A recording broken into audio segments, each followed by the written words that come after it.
ജോമോളെ നമുക്ക് സ്റ്റാർട്ട് ചെയ്യാം. Okay. Okay, good evening all. I welcome all the participants to the new family law session. As you all know that we have Mr. Amit Varghese sir as our resource person, and in the previous class, um, we have discussed about the topic marriages under different personal laws. Now I invite Ms. Amina SM to present the preview class review. Amina. Yes, Chechi, thank you. Good evening, everyone. I'm Amina SM, fifth year BA Law student at CSI Institute of Legal Studies. So today I'm assigned to give a review on of previous session, which was held on April 10, where the resource person was our very own Mr. Amit Varghese. He shared his knowledge on marriages on the topic marriage under different personal laws. As we know, marriage is a social institution recognized by all religions. It's classified into valid, void, and voidable marriages. Marriage is usually solemnized according to provisions of personal laws. If it is in the religion, a special marriage act will be the followed. So, yeah, first we'll discuss marriages under Hindu Marriage Act 1955. Usually, Hindu religion considers marriage as a sacramental union, and the Hindu Marriage Act 1955 contains the law relating to marriage among Hindus. Section 2, I'll be mentioning some important sections only, like Section 2, Section 3, like that. So, Section 2 defines that it is applicable to all Hindus, Jain, Buddhist, and Sikh, and it is not applicable, which means marriage under Hindu Marriage Act 1955. It will be not applicable to Parsis, Jew, Christian, and Muslims. Section 3 says some definitions, which will be full blood, half blood, defines about uterine blood, Sapinda relationship, like that. Full blood, which means descendant from a common ancestor by the same wife, and half blood means descendant from a common ancestor but by different wives, and uterine blood, which means descended from a common ancestors but by different husbands. And Sapinda relationship is a relation which third generation in the life or line of ascent through the mother, fifth generation in the line of ascent through the father. So there is some prohibited relationship, degrees of prohibited relation, which means a relationship that is prohibited. So if one is a lineal ascendant of the other, or if one was the wife or husband of a lineal ascendant descendant of the other, or if one was a wife of the brother or of the father or mother brother, like that relationship, very own blood relationship, will be prohibited, comes under degrees of prohibited relationships. And section 5 depends on the conditions of marriage, where neither party, which says that neither party has a spouse living at the time of the marriage.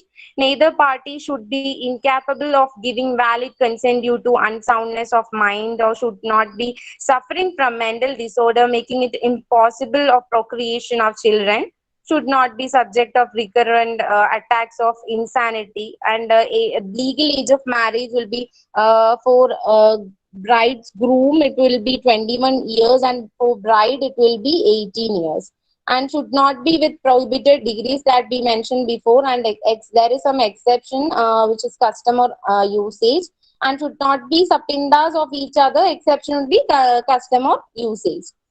And in Hindu Marriage Act section, in section 7, which says about ceremonies of marriage, that means solemnized in accordance with the customary rites and ceremonies. Saptapadi, which means the marriage becomes complete and binding when the seventh step is taken. So these are some important sections, which says on the Hindu Marriage Act, and now we'll go on the Muslim Marriage Act, which is, as we know, every religious community in personal matters is governed by its own law. Just as the Hindus, the Christians, Parsis, Jews are governed by their own personal laws, A Muslims are also found to follow their personal laws, which is Muslim Marriage Act or Muslim marriage. In Arabic word, it means nikah. It's not a sacrament but a civil contract. We mentioned in Hindu Marriage Act, Hindu marriage it is a sacramental, but in Muslim marriage it is totally different. It will be a civil contract. Muslim marriage although permits polygamy, but it completely prohibits polyandry, and purpose of the Muslim marriage is only to procreate legitimate children. So we can understand the two acts are different, and the purpose and the ideology that says on the both marriages act are totally different. And here the puberty must be here. Some conditions are there for Muslim marriage. Puberty must be attained, should be of a sound mind, free consent has to be there. And if there is no proof or evidence of puberty, the age of puberty is 15 years. A minor who have not attained puberty can be validly contracted in marriage by the respective guardians. Guardians can be parents, grandparents, etc. Then minor on attaining puberty is entitled to repudiate marriage at his own option. It is known as the option of puberty, Khairul Bulk. So, in Muslim Marriage Act, there will be some terms which will be difficult, some of the Arabic words, nikah, then khairul bulk, then ijab, kubul. These are some kind of words which is comprised in the Muslim Marriage Act. So yeah, no ceremony is required, and essentials of the Muslim Marriage Act will be proposal that is ijab, and acceptance means kubul in one sitting. Two witnesses are required, two male or one male and two female. Muslim men are permitted to marry Muslim, Christian or Jewish religious, but not fire worshipper or ideal worshipper. And Muslim women is totally and completely prohibited from marrying non-Muslims. So next we'll then there is some uh, thing called period of iddat, which means in case of divorce 3 lunar months, in case of pregnancy till delivery, and in case of death of husband 4 months and 10 days should be there. And there is a marriage called muta marriage. Muta marriage is a temporary marriage for a fixed period of time, and it dissolves by the expiry of term. And there is some kind of a consideration in Muslim Marriage Act, which is called Maher. It is also a very important topic. Yes, so now we'll move on the Christian Marriage Act. In Christian marriage, in Christian marriage, the concept of marriage is not uniform among various religious groups, and Hindu marriage is highly religious and sacramental, that we again mentioned before, and it is monogamous. But in Muslim marriage, it is basically contractual in character and polygamous in nature. But in Christian marriages, it is highly religious and sacramental, and it is totally and truly monogamous in nature. The Christian Marriage Act 1872, which says Christian marriages are highly religious and sacramental, and Section 5 defines as persons by whom marriages are may be solemnized a person who has received episcopal ordination. And clergyman of the Church of Scotland and any minister of religion licensed under this act of solemnized marriage, and marriage registrar appointed under the act. Then act, which means Christian Marriage Act 1872. Then Section 10 defines this time for solemnizing marriage between the hours of 6 in the morning or 7 in the evening, and Section 11 states the place of marriage, and Section 12 says about the notice of intended marriage. There is a condition says in the Section 60.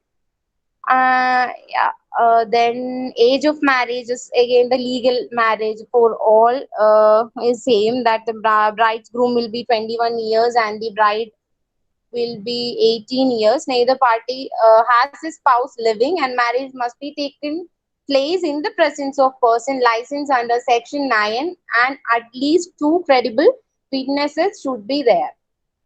And moving on to the Special Marriage Act 1954.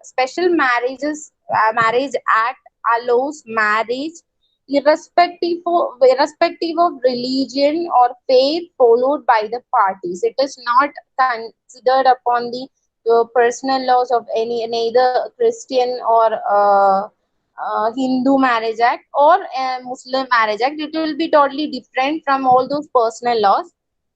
It will be a Special Marriage Act. The important or the characteristic or the main speciality of the Special Marriage Act is the it will be totally based upon the irrespective of religion or faith followed by the parties.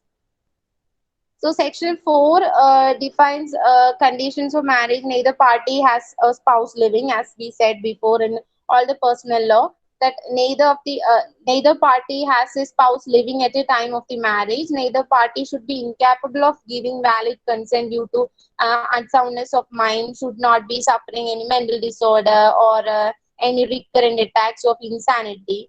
And again, the legal marriage is age same 21 years for the bridegroom, and bride should be 18 years, at least 18 years. Should not be with prohibited degrees.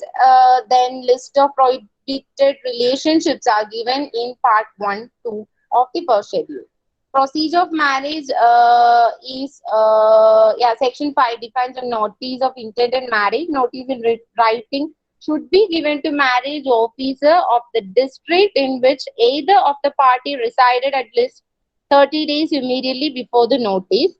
After the notice is published, marriage officer will hear the objections, if any, and pass orders. By virtue of Section 9 says marriage officer shall have the power of civil court, and an appeal can be filed in district court. If any appeal should be filed or have to be filed, then it can be filed in district court within 30 days, and the decision of district court shall be final. And there is nullity of marriage is stating Section 24 void marriage. It says void marriage if either party has a spouse living, if consent is invalid due to unsoundness of mind, if suffering from mental disorder, then recurrent attacks of insanity, required age is not attained, like the legal age. Bridegroom will be 21 age and the bride should be at least 18 age. So yeah, if the required age is not attained, then if the parties are in prohibited degrees of relationship, these accumulate the nullity of marriage. And Section 25 defines on voidable marriages in Special Marriage Act. If the marriage has not been consummated due to willful refusal of respondent, if wife has at the time of marriage pregnant by some other person, or if the consent is obtained by coercion or fraud. So these are the important points and sections which Mr. Amit Verghese mentioned in the previous class. So I hope all got an idea on about the previous class. So thank you. Thank you, Amina. Now I invite Amit sir to take the session. Over to you, sir. Okay. Thank you and good evening, everyone. And thank you for the presentation. I'm audible, right? Yes, sir, you are. Okay. So last time we had a session on this marriage and all under different personal laws like Hindu, Muslim, Christian, and of course the Special Marriage Act. So today we'll be going into the next topic, that is what is a natural consequence, not always, but it's a consequence of a marriage, that is divorce. We'll be looking into divorce under different personal laws like Hindu, Muslim, Christian, and of course under the Special Marriage Act. So before going into the divorce, see, we'll look into Section 19 of Hindu Marriage Act. See, we'll talk about jurisdiction first. So last time we discussed that when we want to file a petition for divorce or any matrimonial case, the family court is having jurisdiction to entertain that case. So now the question is where to file the case. So the question is that is jurisdiction of the court, that is under section 19. You can note it down. It is section 19 of Hindu Marriage Act. ഏത് കോടതിയിലാണ് അല്ലെങ്കിൽ ഏത് family കോടതിയിലാണ് case file ചെയ്യേണ്ടതെന്നുള്ളതാണ്. So 19 lays down 5 points. 5 point ആണ് section 19 പറയുന്നത് to determine to which court a person has to file a matrimonial case or divorce or anything. So for the first point, the court, the family court under whose jurisdiction, local limit, geographical limit, under limit where the marriage was solemnized. So first point എന്ന് പറഞ്ഞു കഴിഞ്ഞാൽ കല്യാണം നടന്നത് എവിടെയാണോ ആ സ്ഥലത്തിന് മുകളിൽ jurisdiction ഉള്ള കോടതി, ഫാമിലി കോടതി. ഇപ്പം ട്രിവാൻഡ്രത്താണെങ്കിൽ പണ്ട് 2002, 2003, 2004 ആകെ ഒറ്റ ഫാമിലി കോടതി ഉണ്ടായിരുന്നുള്ളൂ, കാര്യവട്ടത്ത്. അത് കഴിഞ്ഞിട്ട് അപ്പോഴത്തേക്ക് എന്താ കാര്യം എന്ന് പറഞ്ഞു കഴിഞ്ഞാൽ the number of cases were very much on the higher side. ഇപ്പൊ ഞങ്ങളൊക്കെ കോടതിയിൽ സ്റ്റാർട്ട് ചെയ്ത സമയത്ത് 2003 ആ സമയത്തൊക്കെ വൈകുന്നേരം 7 മണി 7, you might be knowing already what a roll call is. Roll call എന്ന് വെച്ച് കഴിഞ്ഞാൽ കോടതിയിൽ ആദ്യം കേസിന്റെ നമ്പർ വിളിച്ച് അത്യാവശ്യം ഓർഡേഴ്സ് ഒക്കെ ഇഷ്യൂ ചെയ്ത് പോകുന്ന, ജസ്റ്റ് അവർ ട്രയൽ ഒന്നും ഇല്ല, there is no trial, no witness examination, nothing. ഈ റോൾ കോൾ തീരുമ്പോൾ തന്നെ 7 മണി 7:15 വരുന്നത് വൈകുന്നേരം. അപ്പൊ അങ്ങനെ ഒരു പ്രശ്നം വന്നപ്പം അവിടെ എന്ത് ചെയ്തു, 2 താലൂക്കിന് വേണ്ടിയിട്ട് അവർ പുതിയൊരു ഫാമിലി കോടതി നെടുമങ്ങാട് സ്റ്റാർട്ട് ചെയ്തു ബാക്ക് ഇൻ 2004 or 5, എനിക്ക് കറക്റ്റായിട്ട് ഇയർ ഓർമ്മയില്ല. അപ്പം അങ്ങനെ രണ്ടാമതൊരു കോടതി ട്രിവാൻഡ്രത്ത് സ്റ്റാർട്ട് ചെയ്തത് നെടുമങ്ങാടാണ്. സെയിം തിങ് ഹാപ്പൻ വിത്ത് കൊല്ലം. കൊല്ലത്തുണ്ടായിരുന്ന ഒരു കോടതി ഉണ്ടായിരുന്നു, അവിടെ ഇങ്ങനെ കേസ് കൂടിയപ്പോഴത്തേക്കും അവരെന്ത് ചെയ്യുന്നു വെച്ച് കഴിഞ്ഞാൽ കൊട്ടാരക്കരയിൽ start another family court. 2 taluk അവിടെ, 2 താലൂക്ക് കൊല്ലത്തും. ട്രിവാൻഡ്രത്താണെങ്കിൽ 2 താലൂക്ക്, എനിക്കൊന്ന് ട്രിവാൻഡ്രം താലൂക്കും നെയ്യാറ്റിൻകര താലൂക്കും കാര്യവട്ടത്തുള്ള കാര്യവട്ടത്ത് നിന്ന് മാറി നൗ വഞ്ചു. സോ ആ കോടതിയിലും നെടുമങ്ങാട് താലൂക്കും ചിറയൻകീഴ് താലൂക്കും വന്നിട്ട് നെടുമങ്ങാട് ഫാമിലി കോടതിയിൽ. അപ്പം ഇതൊരു താലൂക്ക് വൈസിനാണ്, ഇപ്പം ചിലത് ഡിസ്ട്രിക്ട് വൈസ് ആയിരിക്കും. സോ ദ ഫസ്റ്റ് പോയിന്റ്, ജൂറിസ്ഡിക്ഷന്റെ ഫസ്റ്റ് പോയിന്റ് വെച്ച് കഴിഞ്ഞാൽ വേർ ദ മാരേജ് സോളംനൈസ്ഡ്, അതാണ് ഫസ്റ്റ് പോയിന്റ്. ഇനി അല്ലെങ്കിൽ there are options. അല്ലെങ്കിൽ where the respondent at the time of filing petition resides. നമ്മൾ കേസ് ഫയൽ ചെയ്യുന്ന ആള്, ദാറ്റ് ഈസ് പെറ്റീഷണർ, ഫയൽ ചെയ്യാൻ പോകുമ്പോൾ ഫയൽ ചെയ്യുന്ന ടൈമിൽ where the respondent resides. If respondent is residing in Cochin, അങ്ങനെയാണെങ്കിൽ നിങ്ങൾക്ക് കൊച്ചി ഫാമിലി കോടതിയിൽ ഫയൽ ചെയ്യാം. So second point is the place where the respondent is residing at the time of petition. So the third point എന്ന് വെച്ച് കഴിഞ്ഞാൽ where the place where the parties to the marriage last resided together. രണ്ടുപേരും ഒരു family ആയിട്ട് ഒരുമിച്ച് അവസാനമായിട്ട് താമസിച്ചപ്പോൾ വാടകയ്ക്ക് ജോലിയായിട്ട് രണ്ടുപേരും കൊല്ലത്താണ് താമസിച്ചിരുന്നെന്നുണ്ടെങ്കിൽ ഫാമിലി കോടതി നമുക്ക് നോക്കുമ്പോഴത്തേക്കും കൊല്ലം ഫാമിലി കോടതിയിൽ ജൂറിസ്ഡിക്ഷൻ ഉണ്ടെന്നുള്ളതാണ്. So the place where the parties last resided together. ഇനി ഫോർത്ത് പോയിന്റ്, ഇത് ഒരു ചെറിയ വൈഫിന് മാത്രമുള്ള ഒരു ഓപ്ഷനാണ്. If wife is the petitioner, ഭാര്യയാണ് കേസ് കൊടുക്കുന്നതെന്നുണ്ടെങ്കിൽ the place where she is residing she can file a case. Normally ഇപ്പൊ നിങ്ങൾ CPC ഒക്കെ നോക്കിക്കഴിഞ്ഞാലും CPCയിലും എപ്പോഴും പ്ലെയിൻറ്റിഫ് താമസിക്കുന്ന സ്ഥലത്ത് കൊടുക്കാൻ പെർസെ അങ്ങനെ കൊടുക്കാനുള്ള ഓപ്ഷൻ ഇല്ല. There is no jurisdiction on the place where the plaintiff resides unless a part of cause of action arises there. അങ്ങനെ ഇല്ലാന്നുണ്ടെങ്കിൽ പറ്റില്ല. പക്ഷെ ഇവിടെ വൈഫാണ് പെറ്റീഷണർ എങ്കിൽ the place where the wife is residing. Then last point, fifth option പറഞ്ഞു കഴിഞ്ഞാൽ ഇത് ഈ വൈഫിന്റെ പോയിന്റ് വന്ന് 2003 അമെന്റ്മെന്റിലാണ് ഈ വൈഫിന്റെ ഈ പോയിന്റ് ഇൻട്രൊഡ്യൂസ് ചെയ്തത്. ഈ fourth point 2003 amendment to Hindu marriage act. Then the last option എന്ന് പറഞ്ഞു കഴിഞ്ഞാൽ പെറ്റീഷണറിന്, ഇത് രണ്ടുപേർക്ക്, വൈഫാണെങ്കിലും ഹസ്ബൻഡിനാണെങ്കിലും പെറ്റീഷണർ ആരാണോ കേസ് കൊടുക്കുന്നത് അവരുടെ താമസിക്കുന്ന സ്ഥലത്ത് ഫയൽ ചെയ്യാം, പ്രൊവൈഡഡ്, അവിടെ 2 കണ്ടീഷനാണുള്ളത്. If those 2 conditions are complied with, then or satisfied, then the petitioner, whether he is the husband or she is the wife, they can file a case where in the family court where the petitioner resides. If the 2 points nu parnu kayal, one, if the respondent is residing outside the territory to which the act extends. എന്ന് പറഞ്ഞു കഴിഞ്ഞാൽ റഫായിട്ട് പറഞ്ഞാൽ ഇന്ത്യയിൽ വെളിയിലാണ് permanent ആയിട്ട് പ്രതി അല്ലെങ്കിൽ respondent, പ്രതി അല്ല റെസ്പോണ്ടന്റ്, എതിർകക്ഷി. സോ എതിർകക്ഷി അല്ലെങ്കിൽ respondent if is staying outside India, അങ്ങനെയാണെങ്കിൽ petitioner be it wife or husband can file a case in the place where he or she is residing. Then the second, അതിന്റെ തന്നെ രണ്ടാമത്തെ ഒരു exception അല്ലെങ്കിൽ option എന്ന് പറഞ്ഞാൽ if the civil death എന്ന് പറഞ്ഞൊരു കൺസെപ്റ്റ് ആണ്. Civil death, that means if the respondent, അതായത് എതിർ കക്ഷി is not he is unheard for a continuous period of 7 years or more by those persons who would have naturally have heard of him if he were alive. എന്ന് പറഞ്ഞു കഴിഞ്ഞാല് 7 വർഷമായിട്ട് എതിർകക്ഷിയെ പറ്റി യാതൊരു വിവരവും ഇല്ല ആർക്കും. അതായത് ജീവിച്ചിരുന്നെങ്കിൽ ഇടപെടേണ്ടിയിരുന്ന മനുഷ്യർക്ക് പോലും അയാളെ പറ്റി കേട്ടിട്ടില്ല. The petitioner who would have naturally would have heard of him if he were alive. അവൻ ജീവിച്ചിരിക്കുമ്പോഴത്തേക്കും അവനെ പറ്റി കേട്ടിട്ടില്ലാത്ത ആള്, ജീവിച്ചിരിക്കുമ്പോൾ അവനെ പറ്റി കേൾക്കേണ്ടിയിരുന്ന ആൾക്കാര് പോലും ഈ ആളെ പറ്റി 7 വർഷമോ അതിൽ കൂടുതലായിട്ട് യാതൊരു വിവരവും ഇല്ല എന്നുണ്ടെങ്കിൽ ആ ഒരു കൺസെപ്റ്റ് ആണ് സിവിൽ ഡെത്ത്. സിവിൽ കേസ് കൊടുക്കാറുണ്ട് for a decree declaring that civil death ഡിക്ലറേഷന് വേണ്ടി ചില കേസിൽ ഇപ്പം സക്സഷൻ ഒക്കെ വരുമ്പോഴത്തേക്ക് ചില കേസിൽ സിവിൽ ഡെത്തിന് നമ്മൾ സൂട്ടായി കൊടുക്കാറുള്ളതാണ്. അപ്പൊ ഈ സിവിൽ ഡെത്ത് അപ്പം പെറ്റീഷണറിന് കൊടുക്കാം, പെറ്റീഷണർ താമസിക്കുന്ന സ്ഥലത്ത് കൊടുക്കാം. If first point, respondent is not residing in India. Second thing, if the respondent is unheard for 7 years or more. So ഇതാണ് 5 സ്ഥലങ്ങൾ. സോ ഫസ്റ്റ് ഈസ് മാരേജ് നടന്ന സ്ഥലം, റെസ്പോണ്ടന്റ് താമസിക്കുന്ന സ്ഥലം, parties to the marriage last resided together എന്ന സ്ഥലം, wife ആണെങ്കിൽ where the wife resides, അവിടെ വേറെ ക്വാളിഫിക്കേഷൻ ഒന്നുമില്ല. ഇനി പെറ്റീഷണർ റിസൈഡ് ചെയ്ത സ്ഥലം provided respondent is unheard for 7 years or respondent is outside of India. This is section 19. ഇനി വേറെ 2 ചെറിയ കാര്യങ്ങളാണ്.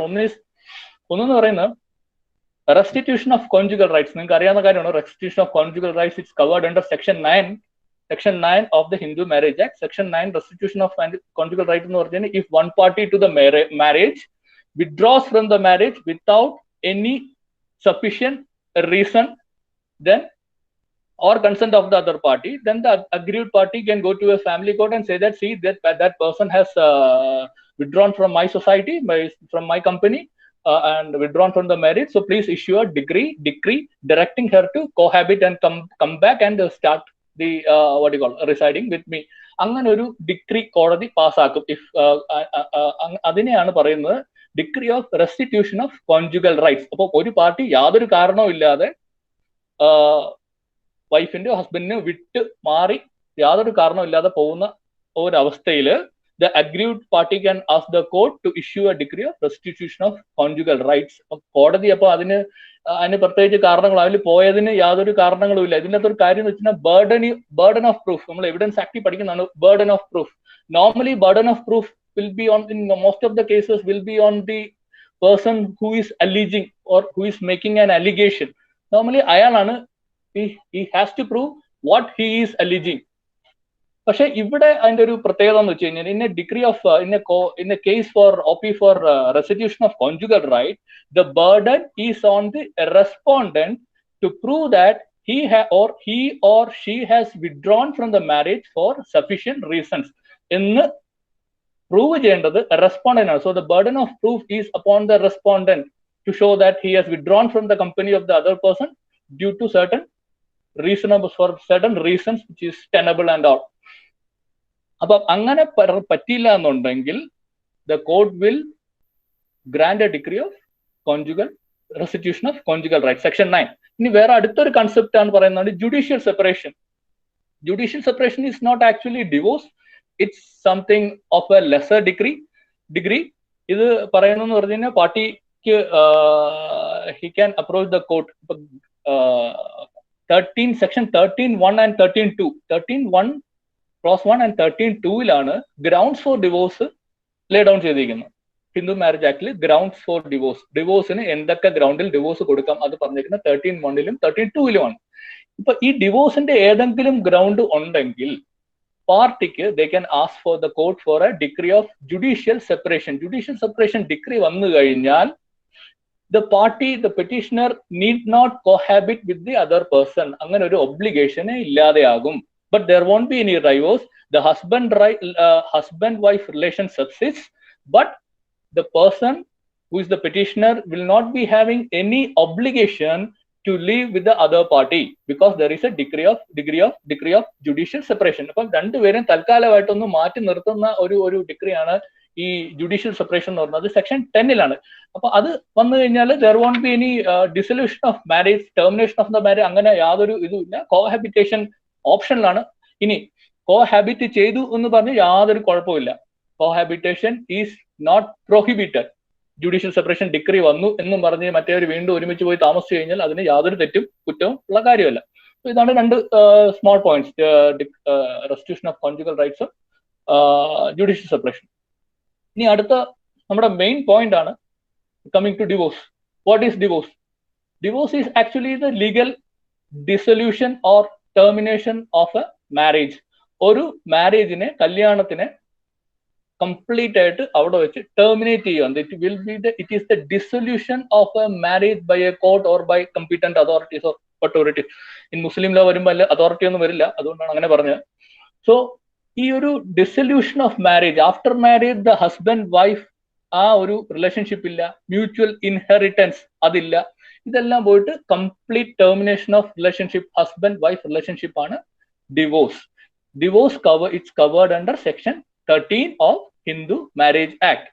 അപ്പം ഡിവോഴ്സ് വേണമെന്നുണ്ടെങ്കിൽ the aggrieved party has to, under Hindu law, has to approach the court. കോടതി പോവാതെ ഒരു ഡിവോഴ്സ് അവിടെ നടക്കുന്ന കാര്യമല്ല. കാരണം മുസ്ലിം ലോയിലാണെങ്കിൽ will come to that, there can be divorce without intervention of a court. അപ്പം ഇതിന്റെ അകത്ത് കോടതിയിൽ പോകണം. അപ്പൊ നിങ്ങൾ ഫാമിലി കോടതിയിൽ OP ഡിവോഴ്സ് കൊടുക്കണം. So divorce can be filed under any or one or more of the grounds stated or laid down under section 13 clause 1 and 13 clause 2 of the Hindu Marriage Act. Hindu marriage ആക്ടിന്റെ 13(1) 13(2) പറഞ്ഞിരിക്കുന്ന ഏതെങ്കിലും ഒന്നോ അതിൽ കൂടുതലോ grounds ഉണ്ടെങ്കിൽ അതിൻ്റെ അകത്ത് നിങ്ങൾക്ക് ഡിവോഴ്സിന് അപ്ലൈ ചെയ്യാം. So what are the grounds? Will directly go into the grounds of marriage. So I see that there are 15 grounds all together. അതിന്റെ ബ്രോഡായിട്ട് നോക്കിക്കഴിഞ്ഞാൽ ഒരു 15 ഗ്രൗണ്ട് ആണുള്ളത് മൊത്തത്തിൽ. അതില് വൈഫിന് മാത്രമായിട്ടാണ് അതിൽ ഒരു 4 ഗ്രൗണ്ട്സ് ആപ്ലിക്കബിൾ ആണ്, അവർക്ക് കിട്ടും.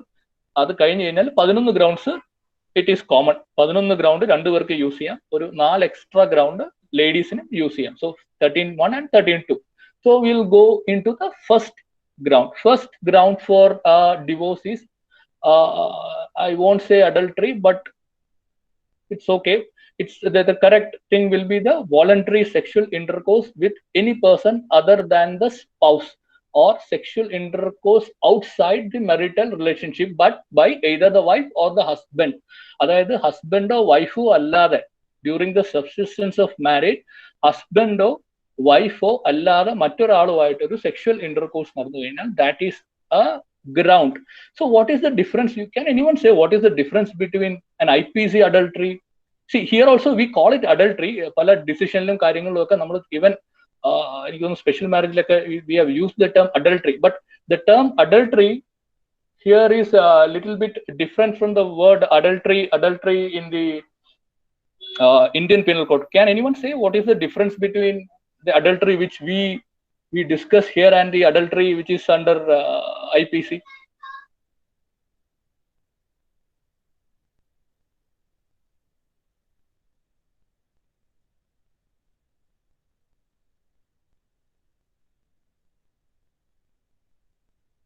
The offense can only be committed by man. Yeah, yes. IPC-ൽ അഡൾട്ടറിയുടെ ഒരു പ്രോബ്ലം ഉണ്ടെന്ന് വെച്ച് കഴിഞ്ഞാൽ മെയിൻ കാര്യം ഇത് തന്നെയാണ്. It's only can be committed by male. അത് മാത്രമല്ല ഇതൊരു വൈഡർ ഇന്റർപ്രിട്ടേഷൻ ആണ് നമ്മുടെ ഫാമിലി ലോയിൽ. അതേസമയം ഒരു പാർട്ട് മാത്രമേ ഉള്ളൂ IPC-ൽ 497. ഇപ്പൊ അതില്ല, പോട്ടെ. 497 പറയുന്നത് it's A person entering into a sexual relationship with a lady, it's a lady who he believes or he has reason to believe that she is the wife of a person, and that too without the consent or connivance of her husband. അതായത് ഒരാള് കല്യാണം കഴിച്ച ഒരു യുവതിയായിട്ടുള്ള sexual ഇന്റർകോഴ്സിനെ മാത്രമാണ് without the consent of her husband IPC-യിൽ adultery. അതായത് ഒരു ഭർത്താവ്, ഇപ്പൊ ഫോർ എക്സാമ്പിൾ ഒരു ഫാമിലിയിൽ ഒരു ഭർത്താവ് വെളിയിൽ പോയിട്ട് ഒരു കല്യാണം കഴിക്കാത്ത ഒരു പെണ്ണുമായിട്ട് ഒരു ബന്ധം ഉണ്ടായെന്ന് വെക്കുക, that is not adultery under 497 IPC. അതൊരു അഡൾട്ടറി അല്ല. അതേസമയം ഫാമിലി ലോയില് that comes under adultery or the first thing, sexual relationship outside marriage. അത് ഇപ്പൊ ആരായിക്കോട്ടെ, കല്യാണം കഴിച്ച പെണ്ണുമായിട്ടാണെങ്കിൽ ഇനി കല്യാണം കഴിക്കാത്ത പെണ്ണാണെങ്കിൽ പോലും that comes under the first ground adultery. വേറാസ് 497 അത് വരില്ല. 497 കല്യാണം കഴിച്ച ഒരു യുവതിയുമായിട്ട് ഉള്ള ബന്ധം മാത്രമാണ് അവിടെ അഡൾട്ടറി എന്ന് പറഞ്ഞത്. ഇപ്പൊ അഡൾട്ടറി ഇപ്പം ഡീക്രിമിനലൈസും ചെയ്ത്. കാരണം എന്താണ്, മറ്റേ Joseph Shine versus union of India, U might be knowing. Joseph Shine versus union of ഇന്ത്യയിലാണ് ആ 497 IPC അത് ഡീക്രിമിനലൈസ് ചെയ്ത് പോയത്. I think mister Rajesh Kumar will be what you call going into that topic and all when he takes the section on IPC. So I'm not going into that. So this is the difference between the adultery we talk here and the adultery under section 497 of IPC. So appo idu first ground. Second ground is cruelty. Cruelty, you all know what is cruelty. If the one party is subjecting the other party to cruelty, so cruelty can be either mental or physical. Sharirigam upadravam, manasik upadravam. So second ground is cruelty, that either mental or physical. So third ground is desertion. Desertion എന്ന് പറഞ്ഞു കഴിഞ്ഞാല് without any അതിൻ്റെ അതൊരു condition ഉണ്ട്. അതായത് without any reasonable cause and without the consent of the petitioner, if the respondent leaves the petitioner for a continuous period of 2 years immediately preceding the date of the petition, അങ്ങനെയാണെങ്കിൽ that forms the ground for desertion. Desertion എന്ന് പറഞ്ഞു കഴിഞ്ഞാൽ ഒരാളെ ഉപേക്ഷിച്ചിട്ട് പോകുന്ന ഒരു അവസ്ഥയാണ് desertion. അപ്പൊ 2 വർഷമെങ്കിലും മിനിമം ഡെസേർട്ടഡ് ആയിട്ട് ജീവിച്ചെങ്കിൽ മാത്രമേ നമുക്ക് ഈ ഡെസേർഷൻ ഒരു ഗ്രൗണ്ട് ആയിട്ട് നമുക്ക് ടേക്കപ്പ് ചെയ്യാൻ പറ്റുള്ളൂ ഫാമിലി കോടതിയിൽ. So desertion without any reasonable cause or without the consent of the other party, that too for a period of minimum 2 years. അപ്പൊ അതിന്റെ ആ വിൽഫുൾ നെഗ്ലക്റ്റും ഡെസേർഷന്റെ പെർവിൽ വരുന്നതാണ്. മനഃപൂർവ്വമായിട്ട് അയാളെ അങ്ങനെ ശ്രദ്ധിക്കാതെ നോക്കാതെ നടക്കുന്നതും it's also a part of desertion. So the fourth point is conversion or ceasing to be a Hindu.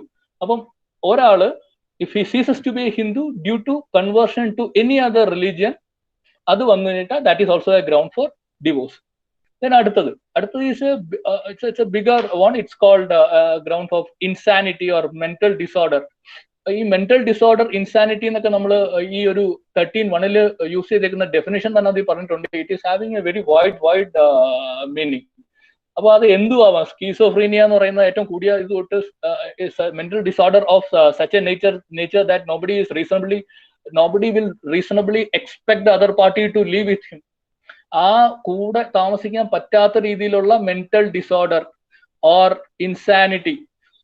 ഈ മെന്റൽ ഡിസോർഡർ ഇൻസാനിറ്റി എന്നൊക്കെ പറഞ്ഞാൽ it can B under developed, arrested developed, അല്ലാതെ ഡെവലപ്മെന്റ് ഇല്ല, ബുദ്ധി വികസിക്കുന്നില്ല, അല്ലെങ്കിൽ ഭ്രാന്ത് അല്ലെങ്കിൽ സ്കീസോഫ്രീനിയ, ഇതെല്ലാം ഉൾക്കൊള്ളുന്ന ഒരു സാധനമാണ് ഈ ഇൻസാനിറ്റി എന്ന് പറയുന്ന ഗ്രൗണ്ട്. അടുത്ത പോയിന്റ് എന്ന് പറയുന്നത് ലെപ്രസിയാണ്. എല്ലാ ലെപ്രസി ഇല്ല, leprosy which is virulent and incurable. Virulent എന്ന് വെച്ചാൽ ഹൈലി കണ്ടേജിയസ് ആണ്, പെട്ടെന്ന് പടർന്നു പിടിക്കുന്ന പോലത്തെ ലെപ്രസി ആൻഡ് ഇൻക്യൂറബിൾ ഫോം. ഇപ്പൊ ലെപ്രസി, ഒരുവിധപ്പെട്ട ലെപ്രസിയൊക്കെ I think it can be cured now. But if the respondent is suffering from leprosy which is incurable and virulent, that is a ground for divorce. അടുത്തതെന്ന് പറഞ്ഞാൽ venereal disease in communicable form. venereal disease എന്ന് വെച്ച് കഴിഞ്ഞാൽ it is sexually transmitted diseases. sexually transmit ചെയ്യുന്ന disease ആണ് venereal disease. ഈ disease if the other party is having a venereal disease which is in communicable form, അത് പകരുന്ന രീതിയിലുള്ള വെനറിയൽ disease ആണെങ്കിൽ മാത്രമേ ഈ ഗ്രൗണ്ടിൽ അനുസരിച്ചിട്ട് നമുക്ക് പോകാൻ പറ്റുള്ളൂ. അതാണ് 7th ground. Now we will come to the next ground, that is renunciation of world by entering any religious order. അതായത് ഈ ലൗകിക ജീവിതത്തിനോട് വിട പറഞ്ഞു എന്നൊക്കെ പറഞ്ഞ് ചില ആൾക്കാർ ഇങ്ങനെ സന്യാസം അങ്ങനെയൊക്കെ പോകാറുണ്ട്. അപ്പം husband or wife if we renounce the world by entering into a religious order or like form, then that is also a ground for divorce. അടുത്തത് next point is what we discussed above, that is civil death അല്ലെങ്കിൽ unheard for 7 years. Respondent അല്ലെങ്കിൽ ഭാര്യ അല്ലെങ്കിൽ ഭർത്താവിനെ 7 വർഷമായിട്ട് കൂടുതലായിട്ട്, minimum 7 വർഷമെങ്കിലും ഒരു ഐഡിയ ഇല്ല, എവിടെയാണെന്ന് ഒന്നും അറിഞ്ഞുകൂടാന്നുണ്ടെങ്കിൽ that is civil death, that is unheard for 7 years. അതൊരു ഗ്രൗണ്ട് ആണ്. അടുത്തത് ഈ സെക്ഷൻ 1A എന്ന് പറഞ്ഞിട്ട് പുതിയൊരു അമെൻഡഡ് പ്രൊവിഷൻ ആണ് section 1A, sub clause 1A, amended sub clause 1A 13(1A). അതിന് 2 ഗ്രൗണ്ട്സ് ഉള്ളതെന്ന് പറഞ്ഞു കഴിഞ്ഞാൽ, if no resumption of cohabitation for 1 year or more after a decree of judicial separation. ഏതെങ്കിലും കേസിൽ ഒരു പാർട്ടിക്ക് judicial separation, we discussed about, he has A decree of judicial separation. Judicial separation എന്ന് പറഞ്ഞു കഴിഞ്ഞാൽ ഞാൻ പറഞ്ഞു കോഹാബിറ്റേഷൻ ഇറ്റ്സ് നോട്ട് പ്രൊഹിബിറ്റഡ്. പാർട്ടിക്ക് വേണമെന്നുണ്ടെങ്കിൽ കോഹാബിറ്റ് ചെയ്യും. അപ്പൊ അവരങ്ങനെ it's for a minimum period of 1 year. If there is no cohabitation after a decree of judicial separation, then that becomes a ground for divorce. അത് ഡിവോഴ്സിന് ഒരു ഗ്രൗണ്ട് ആണ്. സി, ഞങ്ങൾ തമ്മിൽ ഇങ്ങനെ ഒരു ജുഡീഷ്യൽ സെപ്പറേഷൻ ഉണ്ടായി, അത് കഴിഞ്ഞപ്പോൾ അത് കഴിഞ്ഞ് 1.5 വർഷത്തിൽ കൂടുതലായിട്ട് ഞങ്ങൾ കോഹാബിറ്റ് ചെയ്യുന്നില്ല, so please grant us divorce. അതൊരു ഗ്രൗണ്ട് ആണ്. ദെൻ അടുത്ത ground, no restitution of conjugal rights for 1 year or more after a decree of restitution of conjugal rights. Section 9 അനുസരിച്ചുള്ള restitution of conjugal rights decree ഉണ്ടായിട്ട് ആ decree അനുസരിച്ചിട്ട് മറ്റേ party വന്ന് താമസിക്കുന്നില്ല for a period of minimum 1 year. 1 year or more, if there is no cohabitation or restitution of conjugal rights even after a decree for the same, then that becomes a ground for divorce. അതൊരു ഡിവോഴ്സിന്റെ ഒരു ground ആണ്. അടുത്ത ഇനി വരുന്ന ഒരു 4 ground എന്ന് പറയുന്നത് ഒരു ലേഡീസിന് മാത്രം അല്ലെങ്കിൽ വൈഫിന് മാത്രം അവൈലബിൾ ആയിട്ടുള്ള ഇതാണ്. സെക്ഷൻ 13(2). അതിലൊന്ന് പറയുന്നത് ഗിൽറ്റി ഓഫ് റേപ്പ് ആണ്. 13(2).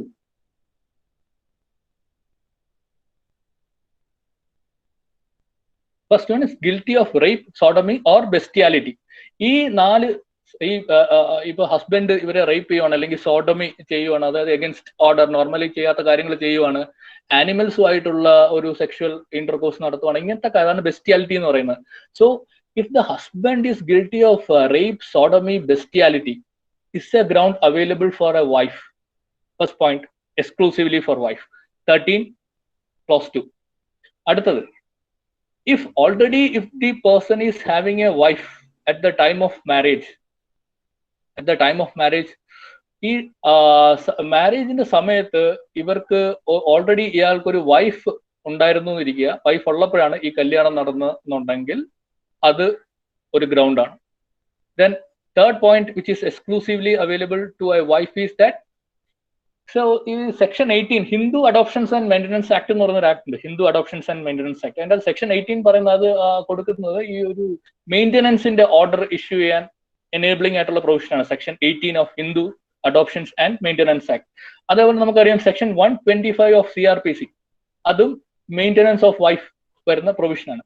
അപ്പം ഈ 2 പ്രൊവിഷൻ അനുസരിച്ചിട്ട് അല്ലെങ്കിൽ ഏതെങ്കിലും ഒരു പ്രൊവിഷൻ അനുസരിച്ച്, if there is an order or degree under either section 18 of Hindu marriage act or section 125 of CRPC and the parties are not cohabiting together for a period of 1 year after such order, then that is also a ground for divorce which is available to a lady.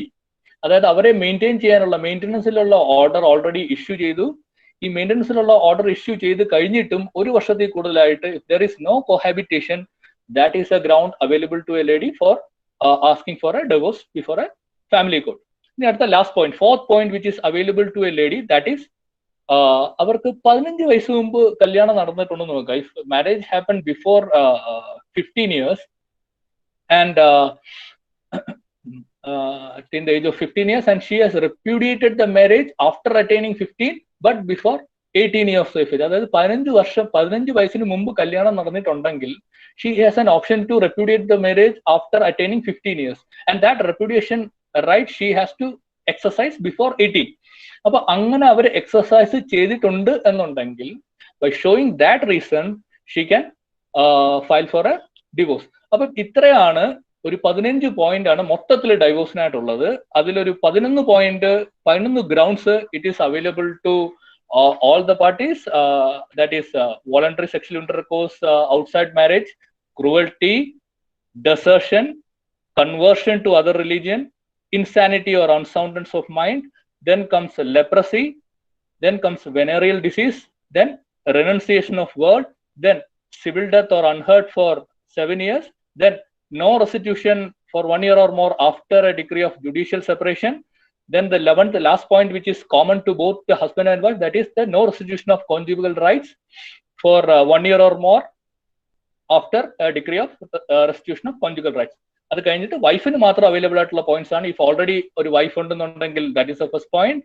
And if he is guilty of rape, sodomy, bestiality, then the third point is maintenance under section 18 HMA, Hindu Adoptions and Maintenance Act, അല്ലെങ്കിൽ section 125 CRPC.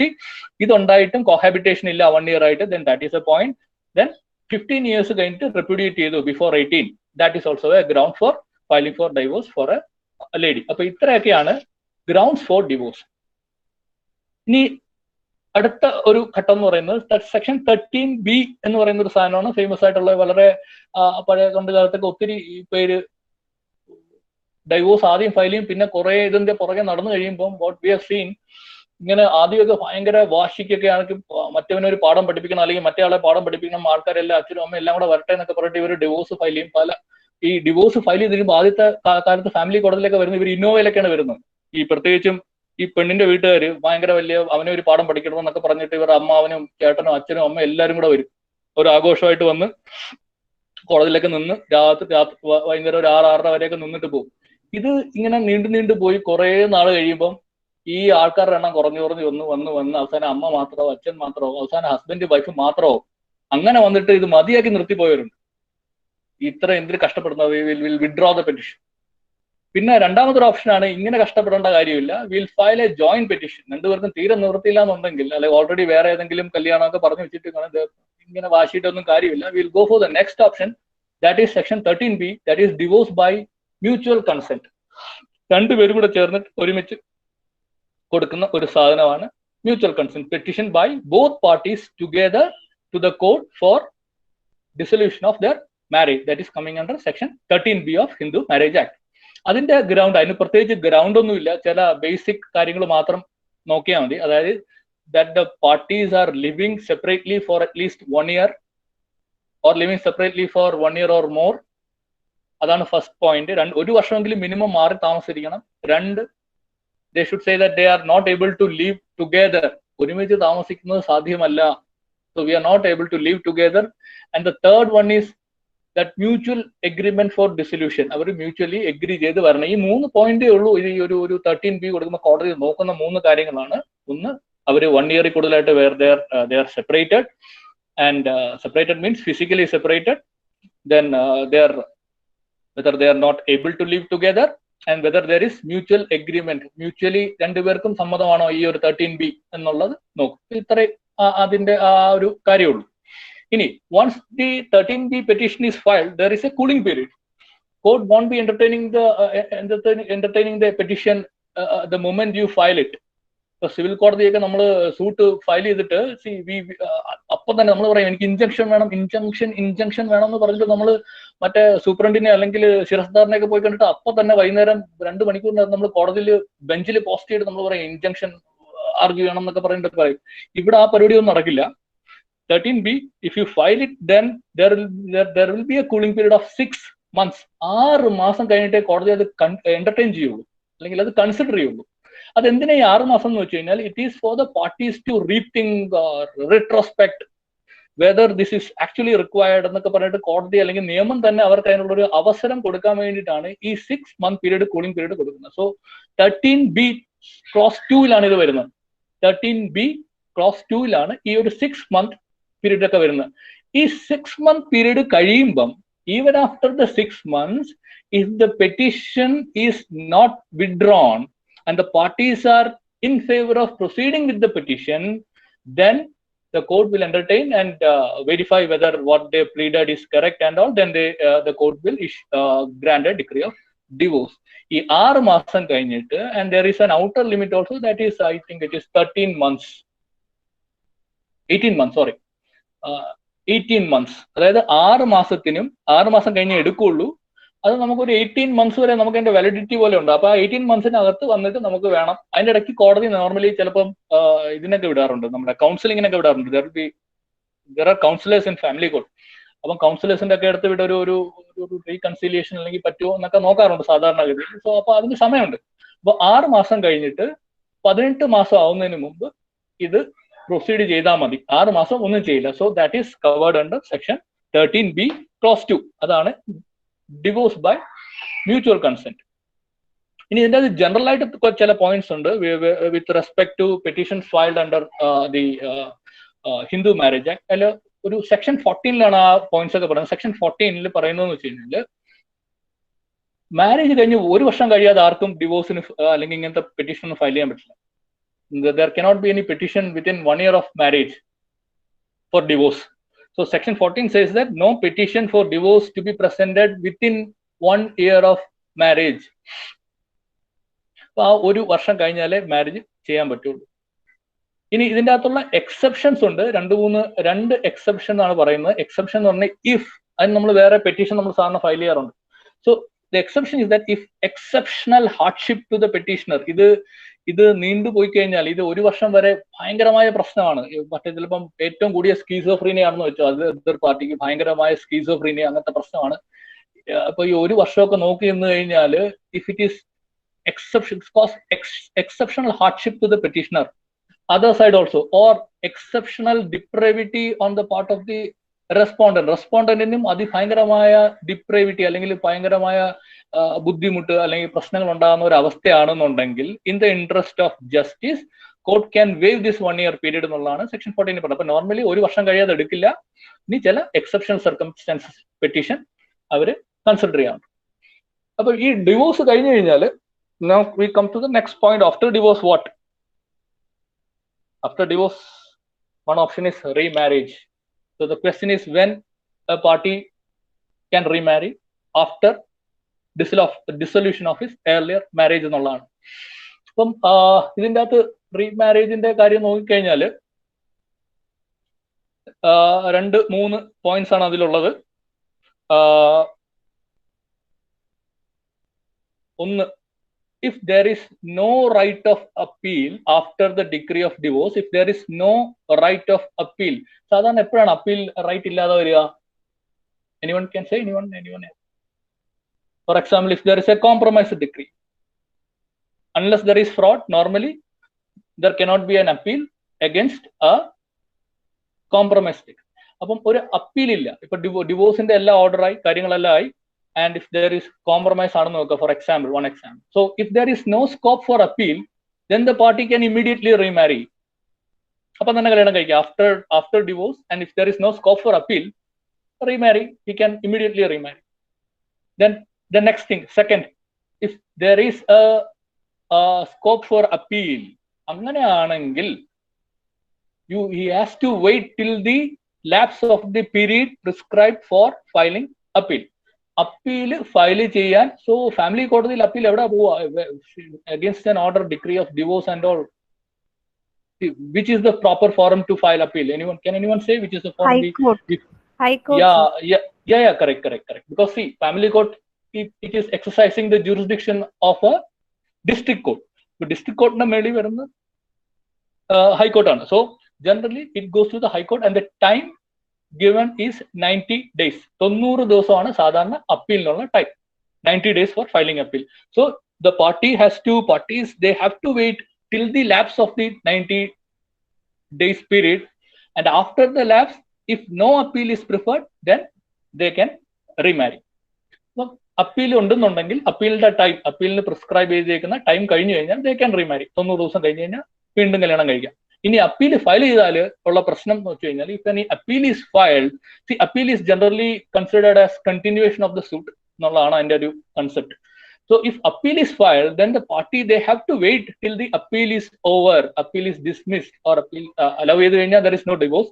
So appeal dismiss ചെയ്യുന്നവരെ or withdraw ചെയ്യുന്നവരെ they have to wait. If there is an appeal, then only they can remarry. So remarriage is prohibited during the pendency of appeal against the decree of divorce.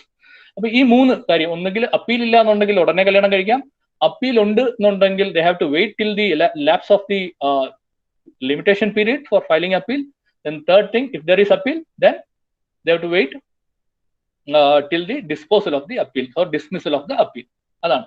ഇനി ഇതിൻ്റെ അകത്ത് വേറൊരു ഒരു point ഉള്ളതെന്ന് വെച്ച് കഴിഞ്ഞാൽ section 21C എന്ന് പറയുന്നൊരു പ്രൊവിഷൻ ഉണ്ട് ഈ ഹിന്ദു മാരേജ് ആക്ട്. അത് നിങ്ങൾക്ക് പഠിക്കാൻ ഉള്ളതാണെന്ന് അറിഞ്ഞൂടാ. It's something connected with stamping.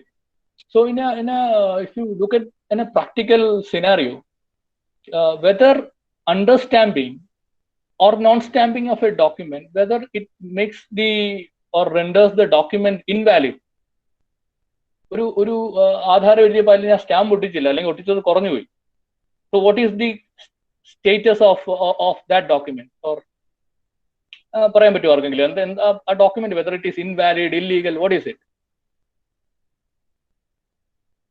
As per the Stamp Act, I am not stamping a document, but execution is proper.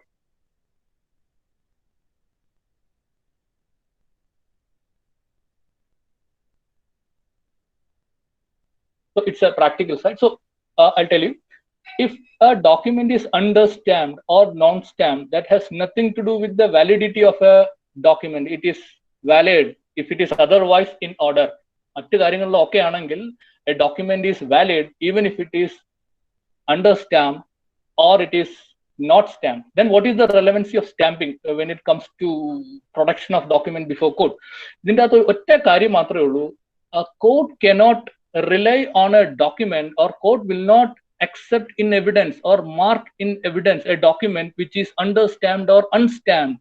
അതായത് നമ്മൾ അണ്ടർസ്റ്റാമ്പ്ഡ് ഡോക്യുമെന്റുമായിട്ട് ഒരു കാര്യം തെളിയിക്കാൻ വേണ്ടി കോടതി പോയി കഴിഞ്ഞാൽ, not in criminal code, exemption ആണ്, CRPC എക്സംഷൻ ഉണ്ട്. So not criminal code, I'm talking about civil codes or tribunals.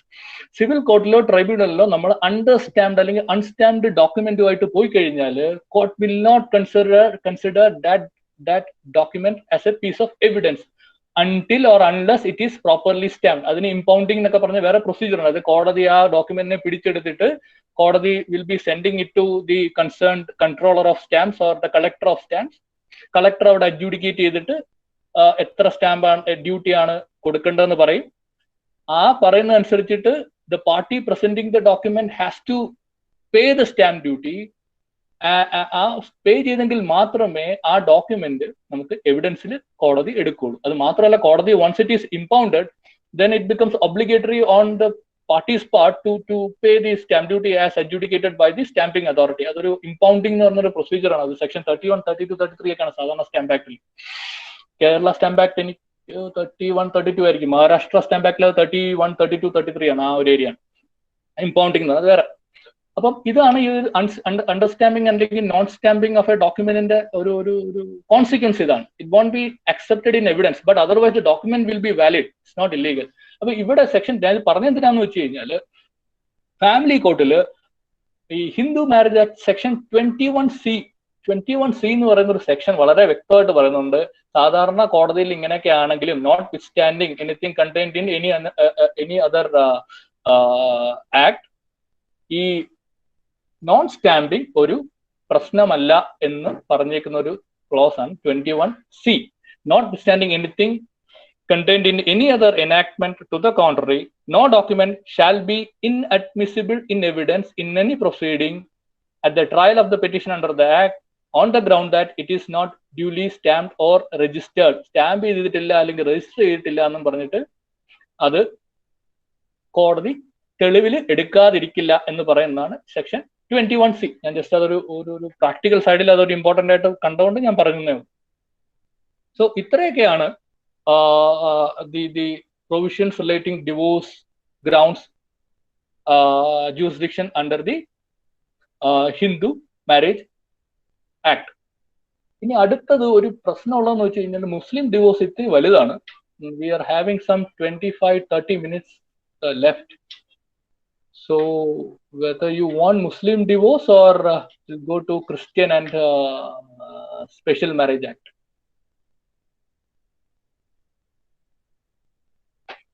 So I think we'll go to Christian marriage, because Muslim, I think, will deal with Muslim marriage on the next class, because it is little bit content is more.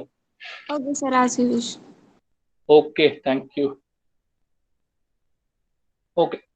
അപ്പോൾ Christian marriage act, second Christian marriage act ആണ്. Christian marriage നമ്മൾ പഠിച്ചാണ്. So Christian marriage act അല്ല, Christian ഡിവോഴ്സിനെ പറ്റിയാണ്. Christian divorce, ഈ Christian divorce ഇത് നോക്കുന്ന govern ചെയ്യുന്ന ആക്ടിന്റെ പേരാണ് divorce act. Divorce act it was Indian Divorce Act, but there was an amendment in the year 2001. അപ്പം ആ 2001-ന്റെ അകത്ത് കുറെ ഡ്രാസ്റ്റിക് ആയിട്ടുള്ള കുറച്ച് കാര്യങ്ങളൊക്കെ അമെന്റ്മെന്റ് ഒക്കെ വന്നൊരു സാധനമാണ്. അപ്പൊ ആ അമെന്റ്മെന്റിലാണ് ഈ പേരുകൂടെ മാറ്റി. പണ്ടത് ഇന്ത്യൻ, നിങ്ങൾ തെറ്റ്, ഞാൻ പലയിടത്തും അത് ഇന്ത്യൻ ഡിവോഴ്സ് ആക്ടിന് ഇപ്പോഴും കാണാറുണ്ട്. So it is not Indian divorce act, it is divorce act. Indian word has been omitted in the year 2001 with effect from 3/10/2001. 3/10/2001 അതാണ് ആ ഒരു അമെന്റ്മെന്റ് വന്ന date. So this is divorce act 1869. Christian divorce അതിൻ്റെ അകത്ത് വരുന്നു. ഇത് ആദ്യം ഈ അമെന്റ്മെന്റ് ഒക്കെ വരുന്നതിന് മുമ്പ് ഈ ഡിവോഴ്സ് ആക്ടിന്റെ സെക്ഷൻ, പഴയ സെക്ഷൻ ഇപ്പൊ ഇല്ല, ഒമിറ്റഡ് ആണ് 2001. 7 നിങ്ങൾ അറിയാൻ വേണ്ടി പറയുന്നേ ഉള്ളൂ. പഴയ section 7 now it is omitted. അതിൻ്റെ അകത്ത് വളരെ എക്സ്പ്ലിസിറ്റ് ആയിട്ട് പറഞ്ഞിട്ടുണ്ട്, while deciding a case the court has to, as far as possible, as they have to what you call do to be in alignment with the views of courts of divorce and matrimonial causes in England. ഇംഗ്ലണ്ടിലെ courts of divorce and matrimonial causes. അപ്പൊ അവിടുത്തെ ഈ matrimony ഒക്കെ നടത്തുന്ന കോടതിയാണ് courts of divorce and matrimonial causes in England. അപ്പൊ ഇംഗ്ലണ്ടിന്റെ ആ പെർട്ടിക്കുലർ കോടതിയുടെ രീതികളും പ്രൊസീജിയറും നിങ്ങൾ ഫോളോ ചെയ്യാനാണ് പഴയ സെക്ഷൻ 7 ഒക്കെ പറഞ്ഞിരുന്നത്. അപ്പൊ ആ ഒരു ഇംഗ്ലീഷ് ലോ ബേസ് ചെയ്തിട്ടായിരുന്നു ആദ്യം. ദെൻ ആക്ച്വലി അത് ഇത് ചെയ്തു, ഒമിറ്റ് ചെയ്തു ഇൻ ദ ഇയർ 2001. പ്രിൻസിപ്പിൾസ് ഇപ്പം നമ്മുടെ ഈ അതിന് കോംപ്രിഹെൻസീവ് ആയിട്ട് വന്നിട്ടുണ്ട്. So will be looking only the provisions Leh down under the divorce act, that is sufficient now. അപ്പൊ ഇതിന്റെ അകത്ത് പണ്ട് ഈ ഇത് because these are all personal law, most of the concepts they evolve from the religious beliefs or the religious transcript എന്നൊക്കെ വന്ന സാധനങ്ങളാണ്. ഇപ്പം ഈ ക്രിസ്ത്യാനിറ്റിയെ സംബന്ധിച്ചിടത്തോളം ഈ ബൈബിളാണ് ക്രിസ്ത്യൻസിന്റെ മെയിൻ ഒരു ഹോളി ബുക്ക്, ബൈബിളാണ്. അപ്പൊ ഈ പല കൺസെപ്റ്റ്സും it has come from the Bible. അപ്പം ബൈബിളിൽ പറയുന്നുണ്ട് ഈ പരസംഗം കാരണമല്ലാതെ ആരെയും ഹസ്ബൻഡിനെ വൈഫിനെ ഉപേക്ഷിക്കരുതെന്നാണ്. അതായത് അഡൾട്ടറി, നേരത്തെ പറഞ്ഞ അഡൾട്ടറി കാരണമല്ലാതെ ഉപേക്ഷിക്കരുതെന്നാണ് പറഞ്ഞേക്കുന്നത്. അപ്പം ആ ഒരു കാരണം ഉള്ളതുകൊണ്ട് പണ്ട് ബിഫോർ 2001 എല്ലാ ഗ്രൗണ്ടിന്റെയും കൂടെ അഡൾട്ടറി ഉണ്ടെങ്കിൽ മാത്രമേ ഡിവോഴ്സ് കിട്ടുന്നുള്ളായിരുന്നു. Grounds, every ground it is coupled with this concept of adultery. Cruelty ആണെങ്കിലും അഡൾട്ടറി,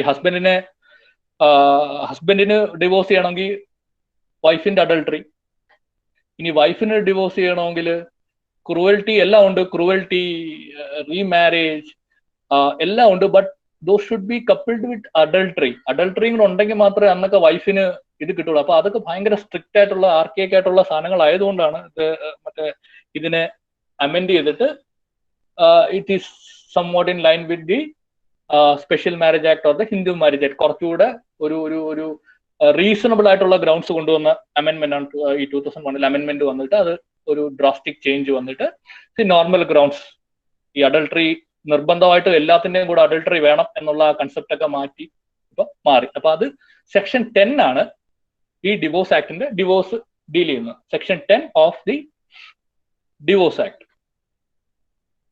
അപ്പൊ അതിന്റെ അകത്തുള്ള ഗ്രൗണ്ട്സ് ആണ് സെക്ഷൻ 10(1). സെക്ഷൻ 10(1) ആണ് ഇപ്പൊ ഡിവോഴ്സിന്റെ ക്രിസ്ത്യൻ ഡിവോഴ്സ് അനുസരിച്ച് നിങ്ങൾക്ക് കോടതിയിൽ പോയിട്ട് if you want A divorce, A Christian, if you are A Christian and if you want to get a divorce, you have to approach the court by showing or by alleging one or more of these grounds which is laid down under section 10(1) of the divorce act. So first ground, adultery, നേരത്തെ പറഞ്ഞാണ്, sexual relationship outside the marriage by either wife or husband, adultery first. Second, conversion to other religion. ഇപ്പൊ Christian മറ്റേതെങ്കിലും മതത്തിലേക്ക് convert ചെയ്തെങ്കിൽ that is also a ground, conversion. Then unsound mind, incurable form, for a continuous period of 2 years before the filing of the petition. അതായത് incurable ആയിട്ടുള്ള അൺസൗണ്ട്നെസ് of mind, mental illness, ഈ incurable ആയിട്ടുള്ള mental illness which is there for at least 2 years immediately preceding the date of filing the petition.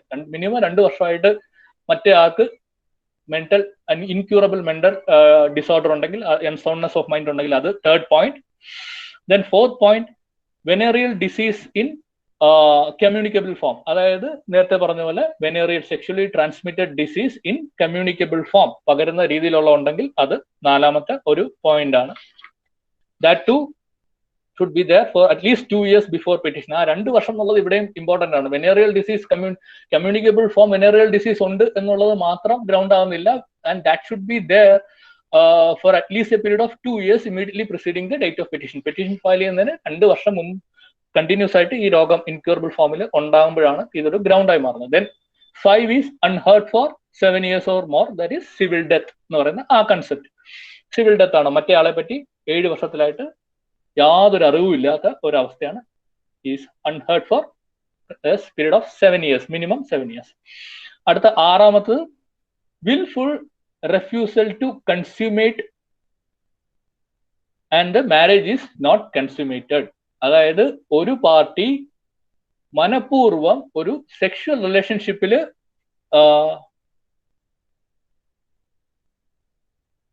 10-4 ആരാ പറഞ്ഞത്?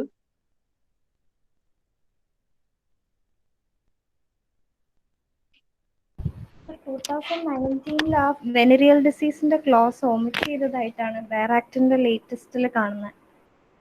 19ലോ? ആ sir, 2019 നോക്കട്ടെ, ഞാൻ just അമെൻമെന്റ് 2000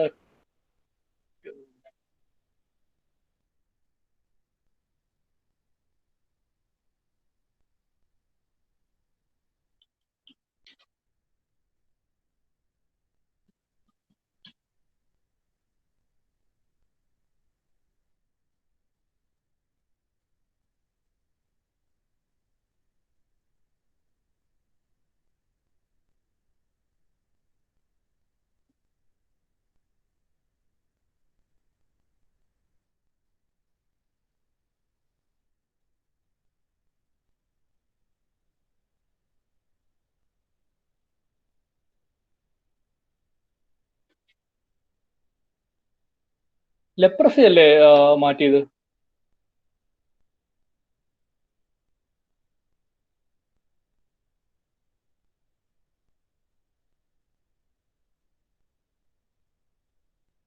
yes sir, ലെപ്രസീന്റെ provision ആ ഹിന്ദു മാരേജ് ആക്ടിലും ആ ലെപ്രസിയുടെ പ്രൊവിഷൻ ഒമിറ്റ് ചെയ്തിട്ടുണ്ട് 2019.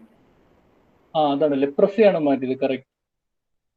അമെൻമെന്റ് to divorce act. Personal laws അമെൻമെന്റ് ആക്ട് 2019 ആണ്. അത് ലെപ്രസി ആണ് മാറ്റിയിട്ടുള്ളത്. പക്ഷെ വെനറിയൽ ഡിസീസ് ഉണ്ടല്ലോ ഇപ്പോഴും, ലെപ്രസി മാത്രമേ മാറ്റിയിട്ടുള്ളൂ.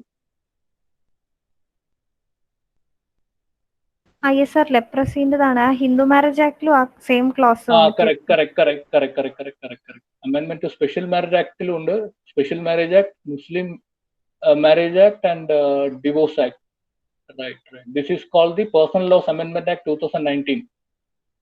കറക്റ്റ്. സോ ലെപ്രസി മാറിയിട്ടുണ്ട്. സോറി, ലെപ്രസി മാറിയിട്ടുണ്ട്. പക്ഷെ വെനറിയൽ ഡിസീസ് ഉണ്ട്, ലെപ്രസി മാത്രമാണ് മാറ്റിയിരിക്കുന്നത്. വന്നത് പേഴ്സണൽ ലോസ് അമെൻമെന്റ് ആക്ട് 2019ലാണ്. പേഴ്സണൽ ലോസ് അമെൻമെന്റ് ആക്ട് 2019ലാണ് ലെപ്രസി ഈ പേഴ്സണൽ ലോസിന്റെ ആക്ടിൽ നിന്നെല്ലാം അത് മാറ്റിയിട്ടുണ്ട്. ദാറ്റ് ഈസ് അമെൻമെന്റ് ടു ഡിവോഴ്സ് ആക്ട് അമെൻഡ് ചെയ്തു, മുസ്ലിം മാരേജ് ആക്ട് അമെൻഡ് ചെയ്തു, സ്പെഷ്യൽ മാരേജ് ആക്ട് അമെൻഡ് ചെയ്തു, ഹിന്ദു മാരേജ് ആക്ട് അമെൻഡ് ചെയ്തു.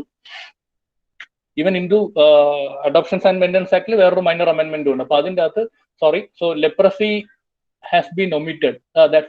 ബിക്കോസ് അതാണ് ഞാൻ പറഞ്ഞത്, ലെപ്രസിക്ക് ഇപ്പം we have cure for leprosy. So leprosy has been omitted. So that's correct. So venereal disease is still there. Okay. അപ്പൊ നിങ്ങൾ leprosy, ഞാൻ ഹിന്ദു മാരേജ് ആക്ടിൽ ലെപ്രസി പറഞ്ഞത് പ്ലീസ് ലീവ് ഇറ്റ്. ലെപ്രസി ഇല്ല. ലെപ്രസി കഴിഞ്ഞിട്ട് ബാക്കി ഇപ്പം 14 ഗ്രൗണ്ടേ വരുന്നുള്ളൂ. അത് ഈ പേഴ്സണൽ ലോസ് അമെൻമെന്റ് ആക്ട് 2019ലാണ് ലെപ്രസി ഈ എല്ലാ ആക്ടിൽ നിന്നും എടുത്തു മാറ്റിയത്.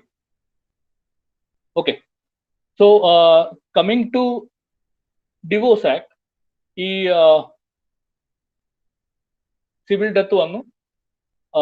അടുത്ത wilful refusal to consummate and marriage not consummated. അതായത് വിൽഫുൾ ആയിട്ട് ഒരു പാർട്ടി മറ്റേ പാർട്ടിയായിട്ട് ഈ സെക്ഷൽ റിലേഷൻഷിപ്പ് ഒന്നും വരുന്നില്ല, അങ്ങനെ മാരേജ് കൺസ്യൂമേറ്റ് ചെയ്യുന്നില്ല എന്നുണ്ടെങ്കിൽ that is also a ground. അത് ഗ്രൗണ്ട് ആണ്. അടുത്തത് ഇതിന്റെ അകത്തും ഒരു restitution of conjugal rights decree വന്നു കഴിഞ്ഞിട്ട് if that decree for restitution of conjugal right വന്നിട്ട് if 2 years or more, if there is no compliance with the decree or there is no cohabitation, no restitution, then that is a ground under Divorce Act. Same thing, അടുത്ത വന്നിട്ട് desertion ആണ്. Deserted the petitioner for at least 2 years before the petition. അതായത് desertion, petitionerനെ എതിർ കക്ഷി desert ചെയ്ത് പോവാണ്, കളഞ്ഞിട്ട് ഉപേക്ഷിച്ചിട്ട് പോകുക. ഡെസേർട്ട് ചെയ്തിട്ടാണ് at least for a period of 2 years before the petition. അങ്ങനെ വരുവാണെങ്കിൽ അതൊരു ഗ്രൗണ്ട് ഫോർ ഡിവോഴ്സ് ആണ്, desertion. Then comes cruelty. Cruelty എന്ന് പറഞ്ഞു കഴിഞ്ഞാൽ it can be mental and physical cruelty ആണ് ക്രൂവൽറ്റി. അൺറീസണബിൾ ആയിട്ടുള്ള സാധനങ്ങളാണ്. nobody can say that reasonably he or she cannot cohabit without injury or bodily harm or mental harm. ഇങ്ങനെ ഹാമും ഇഞ്ചുറിയും ഒന്നും ഇല്ലാതെ ജീവിക്കാൻ പറ്റുന്ന ഒരു അവസ്ഥയല്ല ഒരു ഇതാണ് ക്രൂവൽറ്റി എന്ന് പറയുന്നത്. അപ്പൊ ഒരു ക്രൂവൽറ്റി ഒരു ഗ്രൗണ്ട് ആണ്. അതേപോലെ 10(2) വന്നിട്ട് വൈഫ് മാത്രമായിട്ട് മറ്റേ നേരത്തെ പറഞ്ഞ പോലെ wife can apply for a divorce if the husband is guilty of sodomy, rape and bestiality. അപ്പം ഇത്രയൊക്കെയാണ് ഡിവോഴ്സ് ആക്ട് അനുസരിച്ചിട്ടുള്ള ക്രിസ്ത്യൻ ഡിവോഴ്സിനുള്ള ഗ്രൗണ്ട്സ്. ക്രിസ്ത്യൻ ഡിവോഴ്സിനുള്ള ഗ്രൗണ്ട്സ് വന്നു കഴിഞ്ഞാൽ first 1 is adultery, 2 is conversion, 3 is unsound mind, 4 is venereal disease communicable form, 5 is civil death, 6 is willful refusal to consummate, 7 failure to comply with the decree of restitution of conjugal right, അടുത്ത desertion, last one which is applicable to both the parties, that is cruelty. ഇനി 10(2) വരുന്ന ഒരു വൈഫിന് കിട്ടുന്ന ഒരു additional ground sodomy, rape and ബെസ്റ്റിയാലിറ്റി.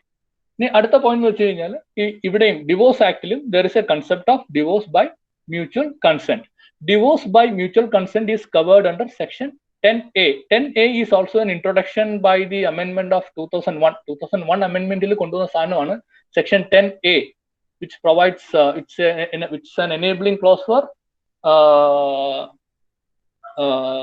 mutual divorce by mutual consent. അപ്പൊ അതിന്റെ ground നേരത്തെ പറഞ്ഞ കാര്യങ്ങളാണ്. നമ്മൾ ഹിന്ദു മാരേജ് ആക്ടിൽ പറഞ്ഞ അതേ സാധനങ്ങൾ തന്നെയാണ് ഇതിന്റെ അകത്തും. അതിന്റെ 2-3 ചെറിയ കാര്യങ്ങളേ ഉള്ളൂ. ഒന്ന്, ഇവിടെ 2 വർഷമാണ്. ലിവിങ് സെപ്പറേറ്റ്ലി ഫോർ 2 years ഒരു പോയിന്റ്. രണ്ടുപേരും അങ്ങനെ 2 വർഷമായിട്ട്, എനിക്കൊന്ന് ഹിന്ദുവിൽ നമ്മൾ പറഞ്ഞത് 1 year ആയിരുന്നു, ഇവിടെ 2 വർഷമാണ്. 2 years living separately and not able to live together. അടുത്ത point, they are not able to live together. And the third one is if they are mutually agreed for dissolution. അപ്പൊ ഇത്രയൊക്കെ കാര്യങ്ങൾ ഉണ്ടെങ്കിൽ court will entertain a petition for divorce by mutual consent under section 10A. ഇതിന്റെ അകത്തും നേരത്തെ പറഞ്ഞ പോലെ 6 month cooling period ഉണ്ട്. ഫയൽ ചെയ്ത് കഴിഞ്ഞാൽ court will not entertain your petition immediately, but we have to wait for a period of 6 months. After the 6 months, if the parties are still they are looking for a divorce, then only court will proceed with the case and a decree can be granted within a period of 18 months. So within 6 and 18 and ഇടയ്ക്കാണ് ഈ divorce എന്നുള്ള degree പാസ്സാക്കുക. ഇനി section 12 കോടതി കുറച്ച് കാര്യങ്ങൾ പറഞ്ഞിട്ടുണ്ട്.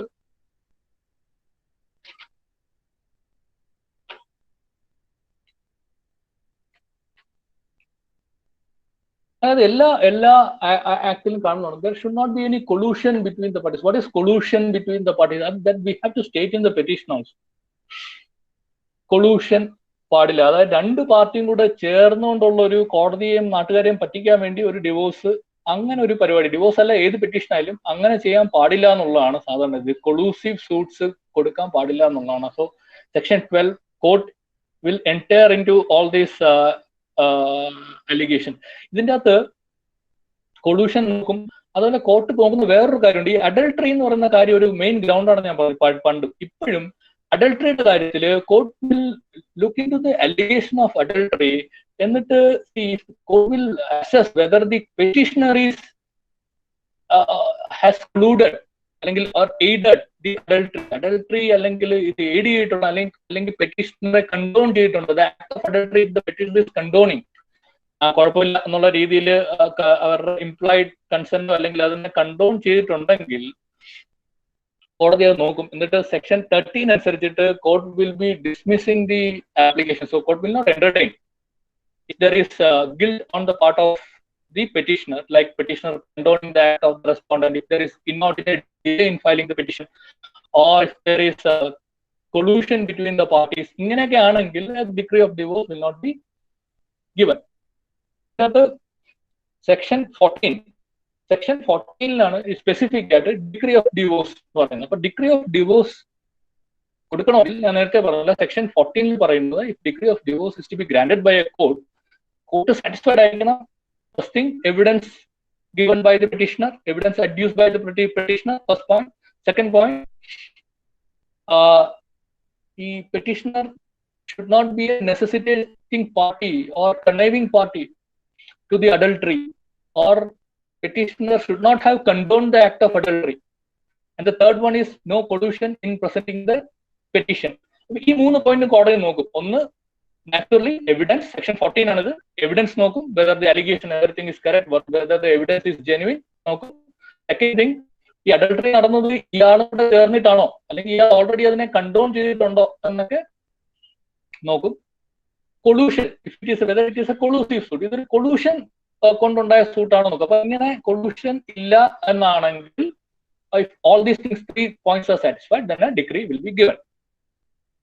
ഇനി court will not give a decree of divorce if, first thing, even the petitioner is guilty of adultery. ഇങ്ങനെയൊക്കെ പറഞ്ഞു പോകുന്ന പെറ്റീഷണർ തന്നെ അഡൾട്ടറിയിലാണ് എന്നുണ്ടെങ്കിൽ, അഡൾട്ടറി ചെയ്യുന്ന ആളാണെന്നുണ്ടെങ്കിൽ, that is also a ground for rejecting or not granting the decree of divorce. Second thing, if guilty of unreasonable delay in presenting or prosecuting the petition file ചെയ്യാൻ unreasonable delay, വളരെ കാലതാമസം ഉണ്ടായിട്ടാണ് ഇത് ചെയ്യുന്നതെന്നുണ്ടെങ്കിൽ, that is also a ground under which court can refuse to grant a decree. Then petitioner himself is or herself is guilty of cruelty. Petitioner തന്നെ cruelty ആണ്, മറ്റേയാൾക്ക് adduce ചെയ്യാൻ evidence. അപ്പൊ evidence adduce ചെയ്യുമ്പോഴത്തേക്കും petitioner തന്നെ guilty ആണ് എന്നുണ്ടെങ്കിലും degree hello ചെയ്യില്ല. ഇനി ഡെസേർഷൻ, ഈ അഡൾട്ടറി മറ്റേയാൾ കമ്മിറ്റ് ചെയ്തു എന്നൊക്കെ പറയുന്നതിന് മുമ്പ് തന്നെ without reasonable cause if the petitioner has ഡിസേർട്ടഡ് the respondent, അപ്പോഴും കോടതി ഗ്രാൻഡ് ചെയ്യില്ല. ആൻഡ് അഡൾട്ടറി, ഇനി respondent adultery is with by the willful neglect, due to the willful neglect or misconduct of the petitioner. ഈ അഡൾട്ടറി ഉണ്ടായെങ്കിൽ പോലും അത് പെറ്റീഷണറിന്റെ wilful നെഗ്ലക്റ്റും മിസ്കണ്ടക്റ്റും കാരണമാണ് ഈ adultery ഉണ്ടായിട്ടുണ്ട്, അല്ലെങ്കിൽ he is guilty of misconduct and all these wilful neglect, അപ്പോഴും കോടതിക്ക് refuse divorce. കോടതി refuse if petitioner is guilty of, if the petitioner is guilty of cruelty, if there is inordinate delay or reasonable delay in filing the petition, there is desertion even for alleged adultery. The adultery desertion point is if adultery is caused by it's conducive willful or conduct of respondent.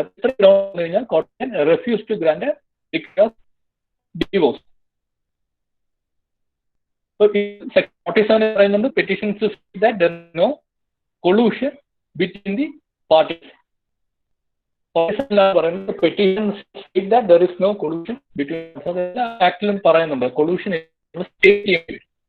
Again, after divorce, remarriage section 57 ആണ് divorce ആക്ടിന്റെ section 57.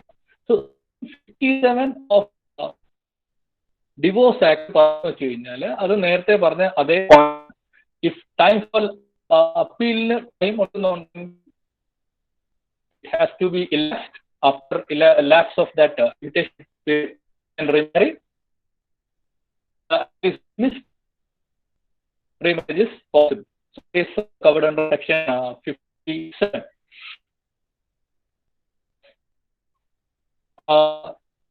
ഇതിനകത്ത് അഡൾട്ടറിയുടെ ഗ്രൗണ്ടിലാണ് ഇത് ഉണ്ടെങ്കിൽ adulteress ഈ കോറസ്പോണ്ട് adultery ആരോ commit ചെയ്തിരിക്കുന്നത് respondent എന്നാണ് section 11 പറയുന്നത്. Section 11 പറഞ്ഞ റിക്വയർമെന്റ് ആണ്. പക്ഷെ അവിടെ എക്സെപ്ഷൻസ് ഉണ്ട്. It is excepted if hello sir voice breaking ഉണ്ട്. കേൾക്കാൻ പറ്റുമോ? ഇപ്പൊ കുഴപ്പമില്ല. ഓക്കെ റീജിന്റെ പറഞ്ഞ കേട്ടായിരുന്നല്ലോ. സർ പിന്നെയും വോയിസ് ബ്രേക്കിംഗ് ആണ്.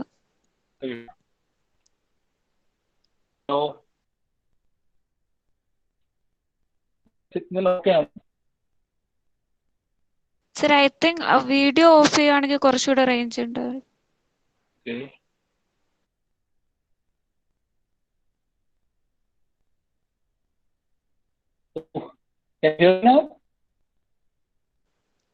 ഇപ്പോഴും വോയിസ് ബ്രേക്കിംഗ് ഉണ്ട് സർ. ഒരു സെക്കൻഡ്. ഓക്കെ ഇപ്പം കേൾക്കുന്നുണ്ടോ? സർ ഇപ്പൊ ബെറ്റർ. ഓക്കെ ഓക്കെ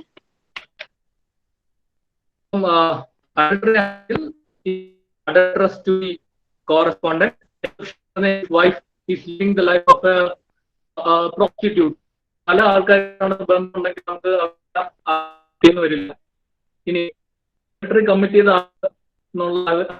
അതേപറ്റി നമുക്ക് പേരും വിവരമൊന്നും അറിഞ്ഞുള്ള അവസ്ഥയാണെങ്കിൽ അത് ഒരു കോറസ്പോണ്ടന്റ് ആക്കേണ്ട കാര്യമില്ല. തേർഡ് എക്സെപ്ഷൻ എന്ന് പറഞ്ഞാൽ പേഴ്സൺ ഇസ് ഓൾറെഡി ണ്ടെങ്കിൽ അങ്ങനെയാണ് കോറസ്പോണ്ടന്റ് ആക്കേണ്ട. അവസരങ്ങളിൽ അഡൾട്ടറി ഉണ്ടെങ്കിൽ ശരിയും കൂടെ ഇത് കറസ്പോണ്ടന്റ് ആക്കാനുള്ള ഒരു ബാധ്യത സെക്ഷൻ ഇതിൽ പറയണം. സോ ഇതാണ് ക്രിസ്ത്യൻ ഡിവോഴ്സ് ആക്ട്. നമുക്ക് എനിക്ക് 10 മിനിറ്റ് ഉണ്ട്. അപ്പം ഈ സ്പെഷ്യൽ മാരേജ് ആക്ട് ആണ്. Special marriage act Hindu marriage act. So special marriage act also. Special marriage act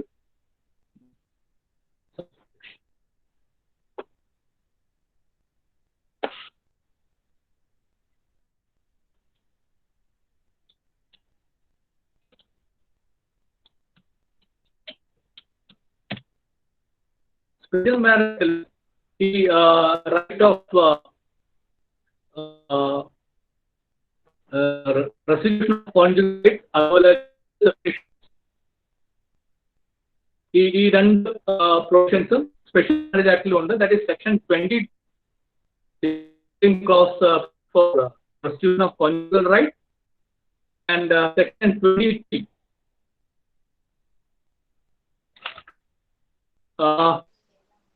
sir ഇപ്പോഴും വോയിസ് ബ്രേക്കിംഗ് ഉണ്ട് sir.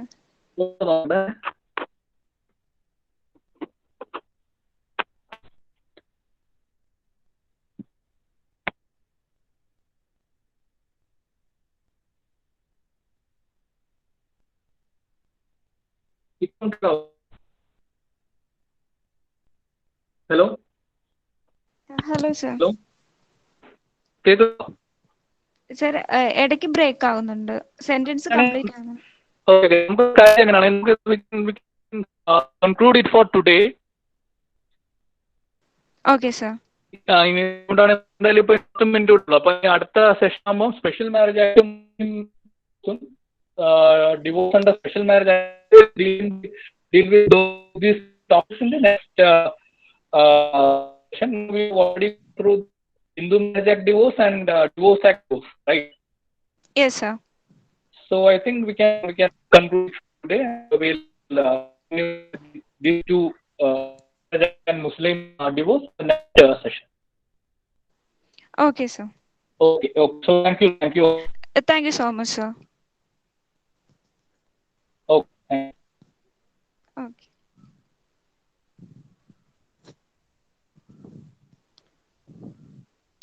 So all the participants, we can wind up the session now.